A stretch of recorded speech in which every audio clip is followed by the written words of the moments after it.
Kamala Harris smashed the Democratic Party to pieces with a $2 billion hammer. Now the kingmakers are tearing each other apart, trying to seize control and rebuild the party from the bottom up. But what's the Democratic Party without any money? Kamala burned through $100 million a week during her little campaign. Now Democrats are in debt. She didn't win a single swing state and was the first Democrat to lose the popular vote in 20 years. So what'd Kamala do with her billions? New reporting from The Times shows Kamala gave $2 million to influencers and spent $10 million on concerts. Kamala blew $900,000 to put her face on the Las Vegas Sphere. And originally it was reported she paid Oprah $1 million for an interview. It's actually $2.5 million. They built a venue for a rally in Pittsburgh, but then had to tear it down because the Secret Service told them it wasn't secure. If only they'd done that in Butler. More than $500,000 went to Al Sharpton and Roland Martin, both people who just so happened to give softball interviews to Kamala. I'm not sure it's connected at all. And she spent thousands on Uber Eats and ice cream. I guess Joe's holdovers liked ice cream just as much as the big guy. While Kamala was eating dessert and making her friends richer, her staffers were getting stiffed. Kamala stopped paying some of her top staffers over the weekend, and now the DNC's firing hundreds of employees. The staffers are furious. One told Axios, quote, "If they want to be the party of the working people, they should have more respect for their workers. There's an inauthenticity of how they talk about workers, and clearly voters feel the same thing." The heads are rolling and the Democrat grunts are revolting. To us, it's obvious why Kamala lost. But some people are still scratching their heads. Boy, oh boy, oh boy, oh boy, oh boy. Once again, we got to talk about Kamala Harris's campaign spending, okay? Because there's a lot of people coming out and saying that Kamala Harris was extremely reckless when it comes to the $1 billion+ that she spent trying to become president of the United States in 3 months leading to her landslide defeat against Trump. And the more information that comes out about who Kamala Harris paid for endorsements and what she spent money on for her campaign, the worse that it gets. It really shows you that Kamala Harris had no real support. She had no real support, including the so-called pro-blackity blacks who claim that they support Kamala Harris and that their support of Kamala Harris is because she's such a great candidate, right? She's so amazing. Turns out that's not the case, okay? We already found out that Oprah was paid $1 million to do a softball interview with Kamala Harris, in which that actually wasn't true. She was really paid $2.5 million, or her company was paid $2.5 million. We did a story about Al Sharpton, who was another one of these pro-blackity blacks. He got paid $500,000. His nonprofit that pays him got paid $500,000. Now we have discovered that Roland Martin, who again is supposed to be one of these pro-blackity black journalists, right? He got paid $350,000 to interview Kamala Harris, right? Basically a paid endorsement. And you know it was paid for because before Kamala Harris got into the race, when there was still speculation about whether or not Joe Biden would drop out and who would replace Joe Biden, would it be Kamala Harris or somebody else, with Democrats having an open primary, Piers Morgan pressed Roland Martin on whether or not he would support Kamala Harris being the nominee, in which Roland Martin couldn't say with a straight face, he could not give a direct answer in support of Kamala Harris being the nominee if Joe Biden drops out. Take a look. Roland, plan A, plan B, whatever. Who do you want to be the Democrat nominee to come up against Trump? If you persuade Biden to step aside, the only logical person from a money and infrastructure standpoint, no, I hear you, is the vice. But who do you want that to? Who do you want the nominee to be? No, I'm not. See, again, I don't deal in this Disney-fied world. I deal in reality. The only person from a money standpoint and an infrastructure I get you. So would you rather it be, okay, so would you personally rather it be Joe Biden or Kamala Harris?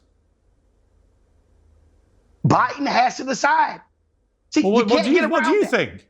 If Biden, listen, What Biden do you has made it think, clear. Roland?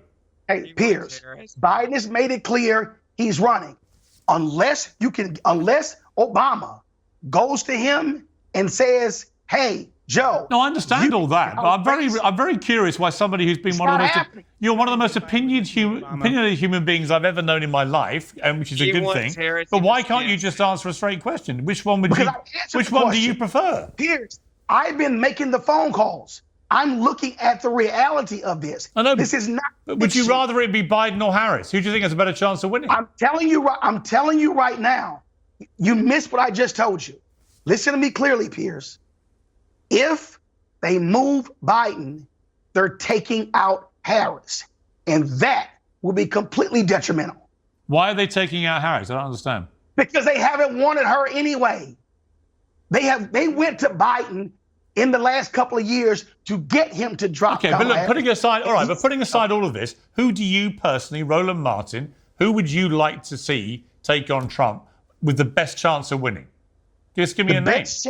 The best chance you actually have of winning right now is Biden, Harris. Yeah, so you see, now you heard that. Now, this guy could not endorse Kamala Harris as the best candidate for the Democrat Party with a straight face. Piers Morgan asked this man multiple times, who do you want? Who do you want the nominee to be? And this guy could not say Kamala Harris, right? Kamala Harris is the best candidate. She should be the Democrat Party nominee. Now, he went from that to interviewing Kamala Harris and letting Kamala Harris lie to his face. When we talk about immigration, it has been African Americans.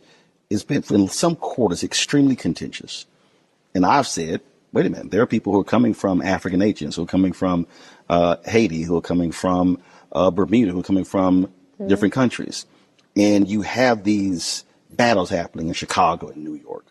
What do you say to African Americans specifically about immigration and how you're going to deal with that? Because there was a reason folks were being sent to various cities to create the tension. But it's talked about. It's there. It is a real concern.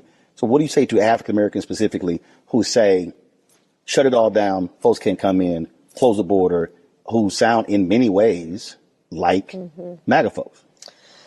So first of all, I have prosecuted transnational criminal organizations for the trafficking of guns, drugs, and human beings.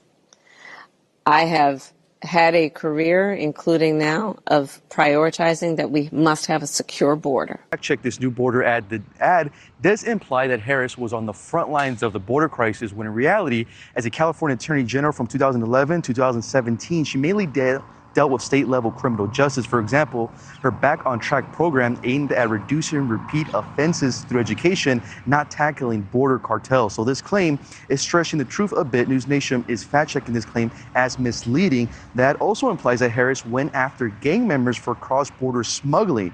While she did prosecute gang members in the state of California, these cases were mostly local, not involving international smuggling. For example, back in 2015, her office took on the Nuestra family gang for drug trafficking within California, not across the border. News Nation is fact-checking this claim as false, given she didn't prosecute criminals across the border. Yeah, so again, this is interesting because we all know what Roland Martin would have tried to do had this been a Republican on his show, doing this interview, running for president. You say what we say at home. So you're right. When you're sitting opposite of Scott Jennings, you got to jump in his ass. You got to jump in his ass. Jump in his ass. His ass. You got to push back immediately.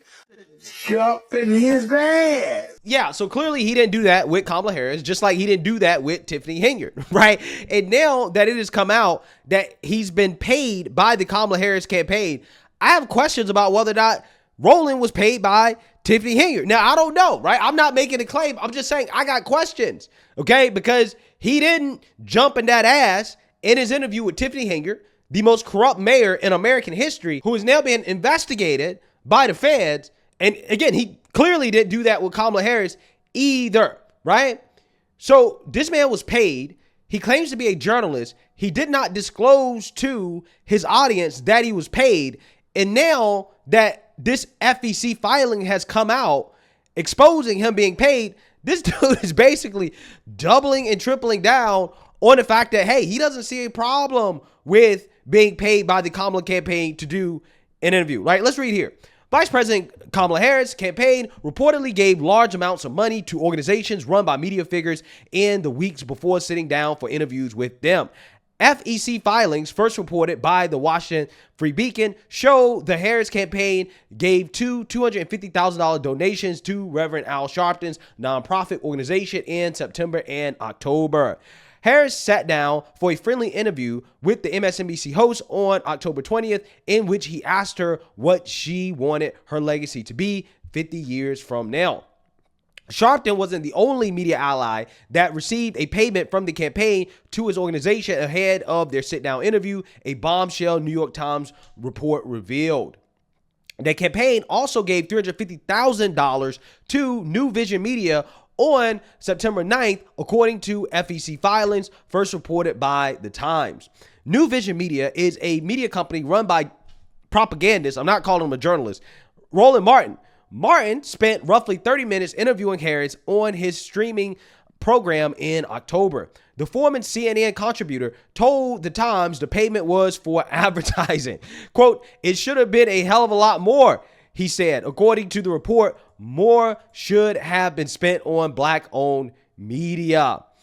According to the Free Beacon, the Harris campaign gave $5.4 million to Black and Latino advocacy groups in her effort to add more of these voters to her coalition.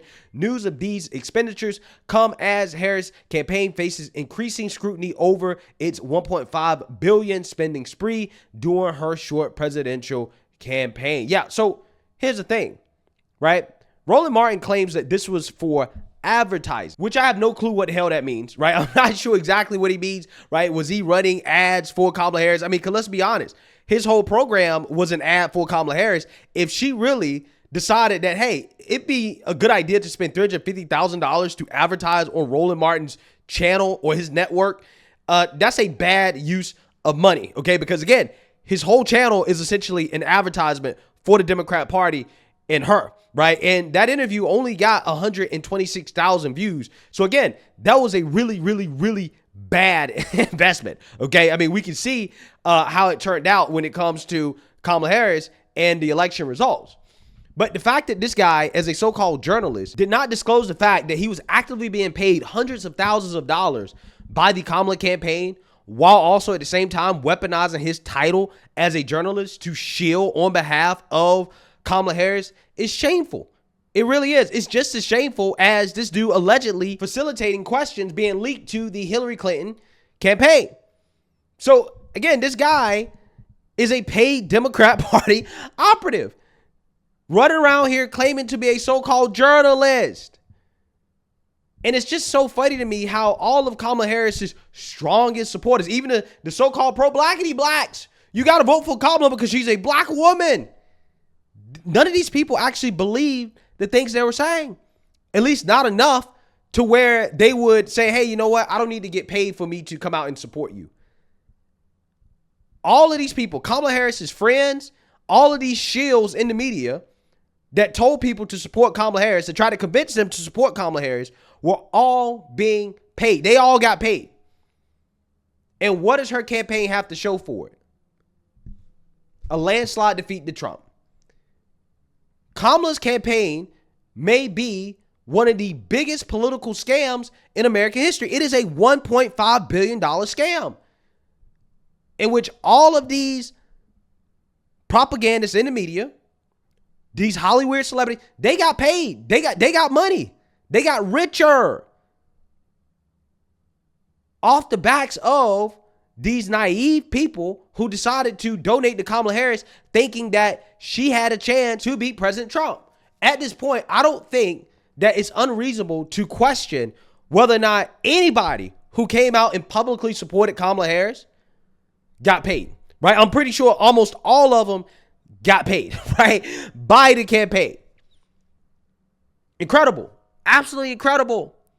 But hey, black conservatives, Trump supporters, we're the sellouts, right? We're selling out for Trump, right? For white daddy. But it turns out that, hey, the tap dancers, the shuck and jiving, right? All of that, that's actually what the people who were supporting Kamala Harris are doing, right? That's what they were doing the whole time. And get paid to do it too, doing all that dancing, right? Again, it's crazy, man. It really is. The projection from the left, from these people, it's astonishing. The whole campaign was fake, even down to the so-called pro-blackity blacks. Everything was fake, all paid. They all got richer. And the suckers are the people that decided to give Kamala Harris money, thinking that she actually had a chance to win when she didn't have a real chance. She wasn't a good candidate. Everybody knows that she wasn't good. Roland Martin knew she wasn't good. But he decided to support her anyways because that's what he was paid to do. He was paid to support her, right? Again, it's fascinating stuff. It really is. I don't know how anybody can take this guy serious. And it's crazy to me because these are the same people that will talk about corruption, Republicans being corrupt, Trump is corrupt, and all this other stuff. They'll say, but these people are actually the corrupt ones. These are people that actually are making these backdoor deals and getting paid to shield on behalf of somebody that they knew had no business whatsoever running for president. Fascinating stuff. Let me know what you guys think. Make sure you like, comment, and subscribe. Most importantly, share a Black conservative perspective. Peace.